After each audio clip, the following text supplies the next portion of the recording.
Hello, everybody. Welcome to Module 2, Week 2 of our Spring Semester 2024. All right, so as I mentioned in the previous video, we're going to have these weekly blogs in here, kind of updating you.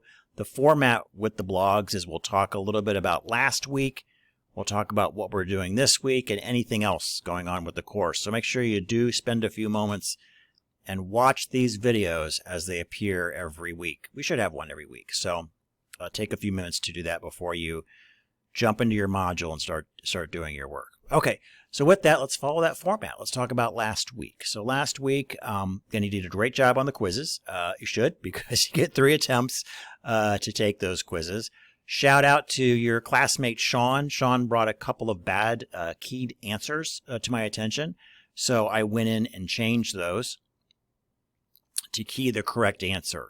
So whether you answered with the incorrect answer and got the points for it because it was keyed incorrectly, or whether you answered in error with the wrong answer, the system's giving you the points either way. So long story short, you're getting the points for that as long as you either had the incorrect answer, because you probably may have went back and just keyed in the answer that it was trying to force you to give at one point. But if you actually stuck to your guns and kept hitting that button for the wrong answer, which was the right answer, you were awarded points. Anyway, long story short, you got the points. Everybody's got points for that. And there were 2 questions that were impacted by that. That also brings up a bigger concept, or a bigger, disclosure, if you will. And that is, all of these quizzes are new to this class. Actually, you guys are getting a kind of a complete reimagining of this course. The previous course was pretty different than what we have here. It was much more theoretical, and we used a different textbook. I've been meaning to get away from that for years, that textbook, and it took a process. We had to first get rid of the accounting class, and it's a long story. But we went to this one for, the one for healthcare managers who are non-financial managers. That's what you guys are going to be for the most part. You're going to be that person. So this is a great book for that person. If you're wondering why what does that title mean? Basic Tools for Non-Financial Managers. If you're a financial manager, you're probably not in this class because you probably have a degree in finance or accounting, and you're not kind of getting a generalist degree in management. So this book is perfect for you. And so I've been wanting to switch to that. So new course, new textbook, kind of revamped everything with more, less theory and more kind of practical stuff that you need as a manager. So as we go through these quizzes, you might see some other odd things about them. If there's any more questions that are keyed in incorrectly, please let me know. I mean, I do make mistakes, obviously. If there was a bad question that you thought was confusing, please bring that to my attention. One of the things I do is, behind the scenes, I have analytics. So for each quiz, I go back and look and see if there is a question that is more than 50% of you got wrong, it's flagged on my end. And if that happens, I'm going to toss that question out and award you the points. That's kind of a classic benchmark of a bad question. So I'm looking for that on my end. But if you see anything else unusual, keep me informed as we go. All right, so that's with the quizzes. Discussion, great job on the discussions last week. If you did get some points off, it's because usually one of the parameters of the assignment was not met.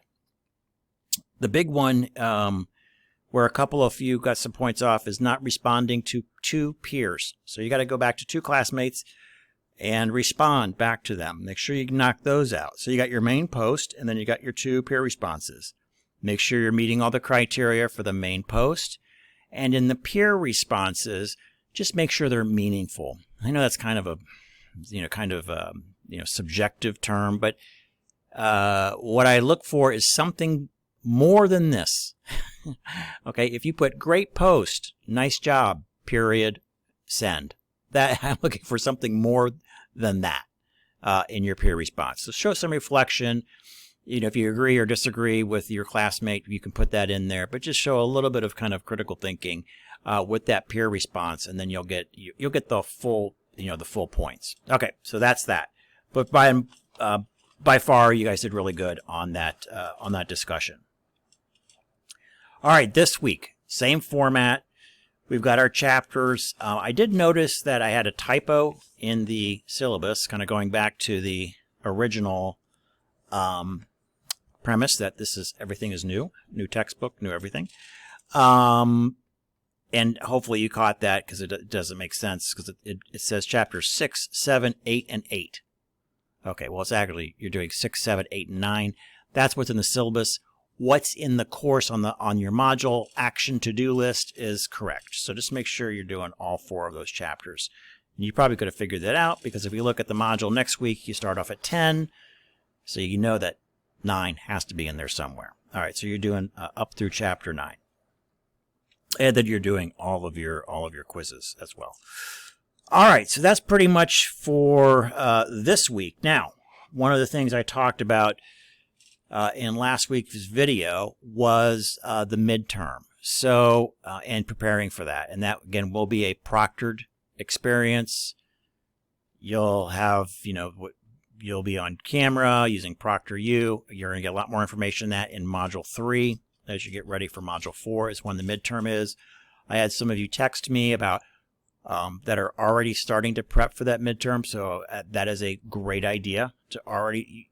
I would highly suggest that you already start prepping for that midterm. This individual I was texting with is doing flashcards. I've used Quizlet in the past. It's an application online or on your phone to make flashcards. It's a great way if you're kind of flashcard based to do something.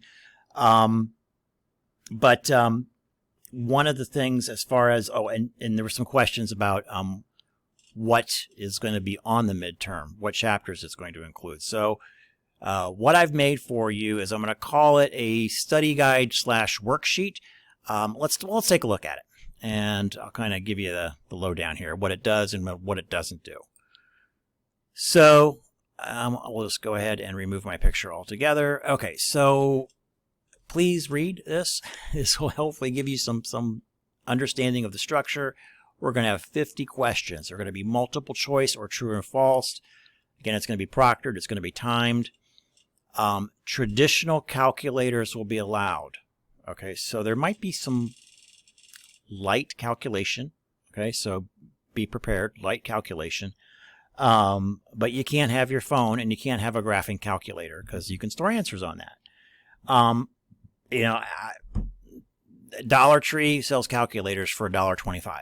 So, you can go out and buy just a basic calculator, a few bucks. You might even have one. Most people don't have calculators anymore. But if you do, just make sure it's kind of that basic calculator, non-graphic, and not your graphing calculator, and not your phone. You will be allowed a piece of paper if you need to scribble a couple things down and doing those, I call it light calculation.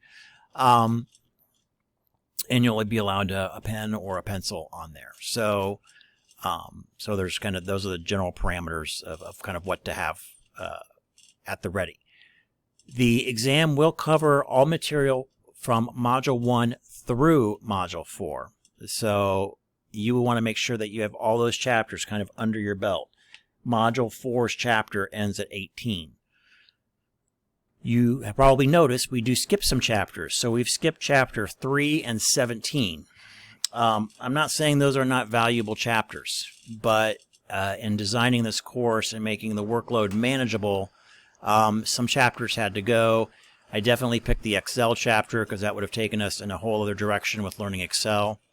Though I highly recommend, if you don't know Excel, please take some time to learn Excel.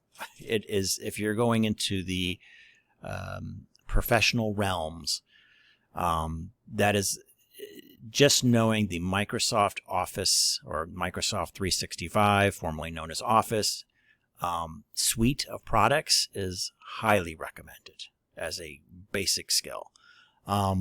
We're thinking about somehow incorporating that as a mandatory component within the program, but stay tuned. But we're hearing from a lot of employers that they want to make sure that their employees know how to use Excel, at least the fundamentals, how to use Word, how to use Outlook efficiently. Those are kind of the biggies, and PowerPoint. Some of the big ones. PowerPoint not so much, but still, there might be times where you're making a presentation and you need to have some decent PowerPoint skills. All right, so there's that, but I'll get off that. But there were some chapters that had to be eliminated. But chapters 3 and 17 we're not doing. But again, if you just follow what's on here, minus my typo with listing chapter 8 twice, that is what's going to be on the exam all the way through and including module 18. Okay. Then I wanted to give you some I guess a general framework, like how do you start studying for this thing. So I've prepared a kind of a framework for things you probably want to know. Maybe I looked at the midterm and kind of wrote a few things down. So let's just say that. Now, I don't want to say that this is an exhaustive list of, I make my disclaimer. This is not an exhaustive list of all the material that may be covered on the midterm. But if I had only one thing to study, I would make sure I definitely hit on these things. Okay? And it's up to you how you want to do this. Again, I'm just providing you a framework. You can go crazy with it and however you want to do it. If you just wanted to, create bullet points under, kind of each one of these areas as you go, maybe doing something like that, and doing your elements of management and writing stuff in there. Make your own kind of like a cram sheet. Absolutely, you could do that in outline format. Flashcards, totally up to you. Mind maps, don't care. Whatever you want to do. You're not getting graded. It's just to give you a framework to study for this midterm. But I definitely would kind of know these at a minimum. And then on your second pass, maybe add more to these concepts from the chapter, but at least, pull these out for sure, and have a good understanding of that. Remember, you won't be able to have any cheat sheets or guides with you. You'll want to have this knowledge kind of in your head and at the ready for the test. All right, so there's that, and you can find the link below this video for your exam study guide worksheet. Okay, guys, I think that pretty much covers it for this week. If you do have any questions, don't hesitate to ask. Some of you have been texting me, so great.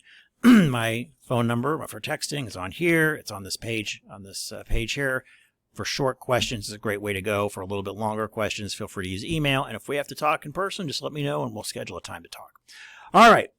Everybody have a great week, and I will check in with you next week.